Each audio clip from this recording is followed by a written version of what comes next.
திருச்சிட்டம்பலம். இப்போ நம்ம வந்து எங்கே இருக்குன்னா சிதம்பரம் நடராஜர் கோயிலுக்கும் தில்லைக்காளி கோயிலுக்கும் பக்கத்தில் மாணிக்கவாசகர் தன்னுடைய கடைசி காலத்தில் 32வது வயசில் ஜோதியில் கலக்கிறதுக்கு முன்னாடி ஒரு சில குறிப்பிட்ட காலங்கள் இந்த இடத்துல வந்திருக்காரு. இது பேர் வந்து மாணிக்கவாசகர் பர்ணசாலைன்னு சொல்லுவாங்க. அதாவது காமராஜர் மெட்ரிகுலேஷன் ஸ்கூலுக்கு பக்கத்தில் இருக்குது இந்த கோயில். இப்போ அந்த கோயிலுக்குள்ளே போகிறோம். இப்போ அந்த கோயிலை பற்றி சில வரலாறுகள் வந்து அந்த கோயிலுக்கு இருக்கவங்க சொல்லுவாங்க. இப்போ அவங்க வாயால் கேட்போம், என்ன சொல்கிறாங்கன்னு கேட்போம். திருச்சிட்டம்பலம்.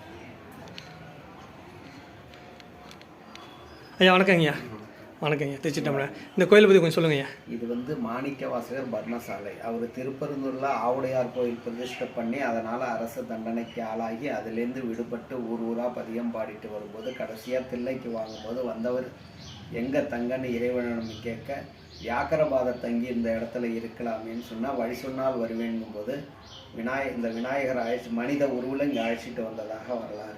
அவர் இங்கே வந்த பிறகு விநாயகரை வணங்கிட்டு இது பள்ளமான இடம் பரண் அமைச்சு அது மேலே குடிசை அமைச்சு பர்ணசாலை அமைச்சு திருப்பெருந்துறை போலவே ஆவுடையாரையும் யோகாம்பிகையும் பிரதிஷ்டை பண்ணி நித்திய பூஜை பண்ணிக்கிட்டு தங்கியிருந்த இடம். அப்படி தங்கி இருக்கும்போது தான் பெருமான் அந்தனராக வந்து உங்கள் பாடலை கோயிலில் கேட்டிருக்கிறேன் சொல்லுங்கள் எழுதிக்கிறேங்கும் போது மாணிக்கவாசகர் சின் முத்திரையோடு சொல்ல பெருமான் திருவாசகம் முழுவதும் எழுதின இடம் இதுதான். இங்கே தான் திருவாசகம் பூர்த்தி பெற்றது. இங்கே தான் எழுதுனது அவர் பாடம் இங்கே தான் வந்து எழுதுனதா? சரி சரி சரி.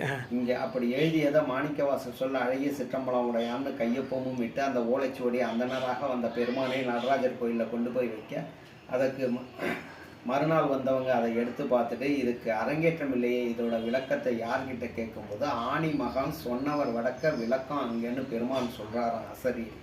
அவள் ஆணி மாதம் இங்கே மக நட்சத்திரத்தில் இங்கே ஓலைச்சுவடி எடுத்துகிட்டு வரும்போது பெருமானும் அடியாராக வந்தாராம். வந்து நிற்கும்போது மாணிக்கவாசர் கையில் ஓலைச்சுவடியை கொடுத்து இதற்கு நீங்கள் தான் விளக்கம் கொடுக்கணுங்கும் போது தான் கூட்டத்தில் எல்லாரையும் பார்க்குறா. பெருமான் அடியாராக நிற்கிறத பார்த்து இடது கையில் திருவாசகம் இந்த திருவாசகத்துக்கே பொருள் இவர் தான்னு காட்டினாராம். சுற்றி உள்ளவாளாக நாம் திருவாசகத்தை பொருட்க நம்ம கூட்டத்தில் ஒரு அடியாரை இவரே பொருளுங்கிறாரு. யார் அந்த அடியார்னு வந்தவங்கெல்லாம் வந்தவரை சுற்றி வளைத்து சிவபெருமானை சுற்றி வளைச்சி பார்க்கும்போது இவர் நம் கூட்டத்தோடு வந்தவராக தெரியல, நம்ம கூட வசிக்கிறாராகவும் தெரியல.